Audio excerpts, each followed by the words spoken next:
तो दोस्तों आज हम लोग एक्सप्लेन करने वाले हैं हुलू पर रिलीज हुई एक American horror thriller movie press को। और वीडियो में आगे बढ़ने से पहले मैं आपसे रिक्वेस्ट करूंगा कि आप हमारे चैनल को थोड़ा सपोर्ट करें। तो अब बिना किसी देरी के चलते हैं सीधा वीडियो की तरफ।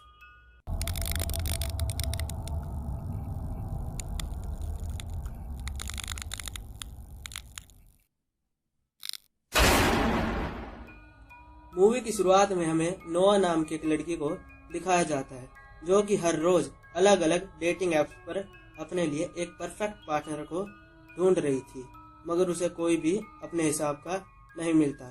कुछ टाइम बाद उसकी डेट चैड नाम के एक लड़के से होती है, मगर वो भी काफी अजीब और चिक्कू टाइप का होता है, जिसे वो मना कर देती है और वो गुस्सा होकर वहां से चला जाता है। इस सब के बाद वो ये सब अपनी फ्रेंड मोली को बताती है, तो उसकी फ्रेंड उसे समझाती है और कहती है कि तुम बेस्ट हो, तुम्हें खुद पर ध्यान देना चाहिए और अपने मन की सुननी चाहिए। वो ये सब सुनकर काफी खुश होती है। नेक्स्ट सीन शिफ्ट होता है और नोआ एक ग्रोसरी स्टोर में सामान ले रही होती है कि तभी उसकी मुलाकात स्टीव नाम के एक बंदे से होती है जो कि उससे अच्छे से बातें करता है और बातों बातों में ही वो नोआ से उसका नंबर मांगता है। पहले तो उसे ये थोड़ा अजीब लगता है, मगर वो उसकी बातों से इम्प्रेस होकर उसे अपना नंबर दे देती है। अगले दिन वो ये सब अपनी फ्रेंड मोली को बताते हैं। वो उसके लिए काफी खुश होती है। नोवा उसे कहती है कि उसके पास मेरा नंबर है, बट उसने मुझे एक टेक्स्ट भी नहीं किया। तब मोली उसे कहती है कि इतनी जल्दी दिल छोटा मत करो, बल्कि तुम्हें अपनी तरफ से ट्राई करना चाहिए। मोली के पास से जाने के बाद नोआ को स्टीव का मैसेज आता है और वो खुश होकर उससे मिलने एक क्लब में चली जाती है। ये दोनों अच्छे से मिलते हैं। स्टीव बताता है कि वो कहाँ से है और उसे डॉक्टरी का पेशा है। नोआ भी कहती है कि उसका कोई नहीं है और वो अकेली ही रहती है। काफी बातें करने के बाद ये दोनों बाहर आ जाते हैं। नोआ उसे अपने घर ले जाती है। ये दोनों एक दूसरे के करीब आने लगते हैं, मगर स्टीव उसे कहता है कि हम ये बहुत जल्दी कर रहे हैं। थोड़ी देर रुकने के बाद ये दोनों फिर से इंटीमेट हो जाते हैं। अगली सुबह वो स्टीव की फोटो क्लिक कर लेती है अपनी फ्रेंड मोली को दिखाने के लिए। स्टीव उठ जाता है और नोवा से बातें करने के बाद वो उसे काम पर जाने के लिए कहकर चला जाता है। फिर नोवा शावर लेने के बाद रात के बारे में मोली को काफी कुछ बताती है और वो उसकी बातें सुनकर काफी खुश हो जाती है और वो उससे कहती है कि स्टीव के सोशल मीडिया पर कोई अकाउंट नहीं है, ये थोड़ा अजीब नहीं है। पर नोवा कहते हैं कि मुझे इससे कोई फर्क नहीं पड़ता। रात को नोवा उसके साथ फिर से डिनर करती है। यहाँ हमें पता चलता है कि स्टीव को नॉनवेज खाना पसंद नहीं है। फिर डिनर करने के बाद वो दोनों काफी इंजॉय करते हैं और डांस भी। इसी बीच वो नोवा से कहता है कि हमें कहीं बाहर घूमने के लिए चलना चाहिए और वो खुशी खुशी मान जाती है। अगले दिन जाने से पहले वो ये सब फिर से मोली को बताती है और साथ ही वो उसके पास स्टीव की फोटो भी भेजती है। मोली इसे क्यूट बताती है और कहती है कि तुम्हारे लिए मैं काफी खुश हूँ। फोन कट करने के बाद ये दोनों घूमने के लिए निकल जाते हैं। कुछ देर बाद नोआ को रास्ते में पता चलता है कि स्टीव उसे उसके ड्रीम पैलेस कॉटेज ग्रुप में ले जा रहा है, तो वो खुश होकर अपनी फ्रेंड को मैसेज करके ये बताती है, मगर नेटवर्क प्रॉब्लम होने के कारण मैसेज उस तक नहीं पहुंच पाता और काफी देर के बाद वो दोनों अपनी मंजिल तक पहुंच जाते हैं। स्टीव उसे अपने लग्जरी हाउस के बारे में बताता है और इसी बीच वो उसे एक ड्रिंक भी बना के देता है, जिसे पीकर नोवा बेहोश हो जाती है। जब नोवा को होश आता है तो वो देखती है कि वो एक कमरे में बंद है और स्टीव उसके सामने होता है। इससे पहले वो कुछ समझ पाती, स्टीव उसे बताता है कि मैंने तुम्हारी ड्रिंक में ड्रग मिलाया था। पहले तो उसे ये सब मजाक लगता है, पर फिर वो देखती है कि उसके हाथ भी बंधे हुए हैं। वो उससे पूछती है कि ये सब क्या है और कहती है कि मेरे हाथ खोल दो, मगर स्टीव उसे मना कर देता है और बताता है कि मैं तुम्हें बिना मारे तुम्हारा मीट थोड़ा थोड़ा करके उन लोगों को बेचूंगा जो मुझे इसके बदले अंधाधुंध पैसा देंगे। ये सुनकर नोवा उस पर अटैक करने की कोशिश करती है, मगर वो उसे ओवर पावर करके रोक देता है और वहां से बाहर चला जाता है। नोआ परेशान होकर मदद के लिए चिल्लाने लगती है कि तभी उसे दीवार की दूसरी तरफ से एक लड़की की आवाज आती है जिसका नाम पेनी होता है। वो बताती है कि उसे भी स्टीव यहाँ ऐसे ही लाया था। इनके अलावा यहाँ एक और लड़की होती है जिसका नाम मेलिसा था। पेनी बताती है कि इसकी मेंटल हेल्थ ठीक नहीं है और इसकी हालत भी बहुत खराब है। उधर दूसरी तरफ मॉली नोवा को कॉल करती है पर उसे कोई भी रिस्पॉन्स नहीं मिलता। इसके बाद मॉली के फोन पर एक टेक्स्ट मैसेज आता है और एक फोटो भी। उसे थोड़ा अजीब लगता है और मॉली इंटरनेट पर डॉक्टर स्टीव के बारे में सर्च करने लगती है मगर उसे इंटरनेट पे भी कुछ नहीं मिलता। मॉली उसे फिर से टेक्स्ट करती है और मैसेज रीड करते ही वो समझ जाती है कि नोवा खतरे में है। उसे यह भी पता चल जाता है कि ये फोटो भी इंटरनेट के थ्रू ही उसे भेजी गई है। इधर स्टीव नोवा से बातें कर रहा होता है तो नोवा उसे कहती है कि मुझे नहाना है और स्टीव मान जाता है। और जब वो नोवा को बाहर ले जाता है तो वो उस पर हमला करके भागने की कोशिश करती है मगर उल्टा स्टीव उसके सिर को दीवार में मारकर उसे बेहोश कर देता है और उसके बाद वो नोवा की सर्जरी करके उसके पीछे से उसका मीट निकाल लेता है। यही उसकी सजा थी। यहाँ हम मॉली को देखते हैं जो कि अपने एक्स बॉयफ्रेंड पॉल के पास नोवा के बारे में पूछने आई थी। वो कहती है कि मुझे पता है पिछली बार नोवा यहाँ आई थी, मेरी हेल्प करो अगर तुम्हें कुछ पता है तो। पॉल कहता है कि मुझे स्टीव के बारे में कुछ नहीं पता पर जब वो यहाँ से जा रहा था तो उसने अपने कार्ड से पेमेंट की थी। मॉली पॉल से कार्ड की डिटेल मांगते हैं। पहले तो वो उसे मना करता है मगर मॉली उसे मना लेती है। मॉली वापस जाकर उसके बारे में सर्च करने लगते हैं जहाँ उसे उसका असली नाम ब्रैंडन स्टीवन कैंप पता चलता है।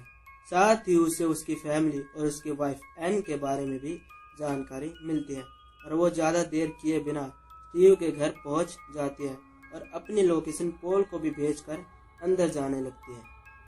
वो एन से मिलती है और उसे स्टीव के बारे में सब बताती है जिसे सुनकर एन हैरान हो जाती है और सब कुछ मानने से इनकार कर देते हैं कि तभी स्टीव भी वहाँ आ जाता है।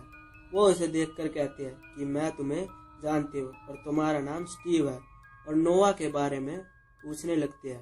वो उसे अपना नाम सिर्फ ब्रैंडन बताता है और कहता है कि वो किसी नोवा को नहीं जानता। फिर मॉली भी चुपचाप वहाँ से जाने लगती है लेकिन वो नोवा के फ़ोन पर कॉल कर देती है जिसे स्टीव पिक करता है और इससे पहले वो कुछ कर पाती एन उस पर पीछे से हमला करके उसे बेहोश कर देती है। यानी कि वो अब तक नाटक कर रही थी और स्टीव उसे कार में लॉक कर लेता है। उधर पॉल मॉली को लगातार कॉल और मैसेज कर रहा था जिसका कोई भी रिस्पॉन्स मॉली नहीं दे रही थी और उसकी लाइव लोकेशन भी डिसेबल हो चुकी थी। वहाँ स्टीव नोवा से पूछता है कि तुमने मुझसे मीट के टेस्ट के बारे में क्यों पूछा था तो वो कहती है मुझे जिज्ञासा हुई बस इसलिए। फिर वो उसे कुछ कपड़े देकर चेंज करने के लिए कहता है और वहाँ से एन के पास चला जाता है। वो उसे बताता है कि कल रात को मैं लेट आऊँगा क्योंकि मुझे नए प्रोडक्ट यानी कि मीट को बड़े लोगों को सप्लाई करना है। और स्टीव के जाने के बाद एन शावर लेने लगती है। यहाँ हमें पता चलता है कि एन का भी एक पैर नहीं है यानी कि वो भी कभी स्टीव का शिकार रही होगी मगर बाद में स्टीव ने उसे अपने साथ शामिल कर लिया होगा। आगे हम देख पाते हैं स्टीव के बिजनेस की एक झलक को जहाँ वो एक बड़े से फ्रोजन फ्रिज में से एक मीट का पार्ट निकालता है और बाहर ले जाकर उसे कट करने लगता है। फिर रात को वो नोवा को डिनर के लिए बुलाता है और उसे खाने के लिए वो मीट सर्व करता है। नोवा इससे बिल्कुल भी खाना नहीं चाहती थी मगर स्टीव के विश्वास को जीतने के लिए उसे ये खाना पड़ता है। वो स्टीव से उसका काम के बारे में पूछते हैं तो वो बताता है कि जब मैं 18 या 19 साल का था तो मैंने पहली बार ह्यूमन मीट ट्राई किया था। फिर मैंने धीरे धीरे अपने जैसे और लोगों के बारे में पता लगाया और उन्हें ये मीट बेचकर काफ़ी पैसा कमाने लगा। फिर डिनर करने के बाद वो नोवा को उसके कमरे में छोड़ देता है जहाँ वो सबसे पहले वॉमिटिंग करती है और वहाँ से जाने के बाद वो मॉली को सर्जरी रूम में ले जाकर उसका भी मीट निकाल लेता है। उधर पॉल काफ़ी परेशान हो जाता है और कोई भी रिस्पॉन्स ना मिलने के कारण उन्हें ढूंढने खुद ही निकल जाता है। अगले दिन स्टीव फिर से नोवा के लिए ड्रेस और मेकअप का सामान लाता है और डिनर करने के लिए रेडी होने को कहता है, यानी कि नोआ का प्लान काम कर रहा था। फिर शाम को स्टीव नोआ को डिनर के लिए लाता है और डिनर सर्व करता है। नोआ अच्छे से बातें करते हैं और स्टीव ये देखकर काफी खुश होता है। इसी बीच वो उसे डिश के बारे में पूछती है तो वो बताता है कि ये मेलिसा का मीट है। ये सुनकर वो हैरान हो जाती है, मगर वो स्टीव को रियलाइज होने नहीं देती। अब डिनर करने के बाद उसे वो उन लड़कियों का सामान दिखाता है जिन्हें वो यहाँ लाता है। इन सब के बीच उसे मॉली के फोन का केस भी दिखता है और वो समझ जाती है कि उसे ढूंढते हुए ही मॉली यहाँ आई होगी। इसके बाद वो फिर से डिनर करने लगती है और नोआ रोने लगती है। ये देखकर स्टीव उसे संभालता है और ये दोनों डांस करने लगते हैं। इसके बाद स्टीव उसे रूम में ले जाता है जहाँ वो रोमांस करते हैं और मौका देखकर नोआ उसके जेनेटिक पार्ट पर काटकर उसे लॉक करके वहाँ से भाग जाती है और पेनी और मॉली को भी आज़ाद कर देती है।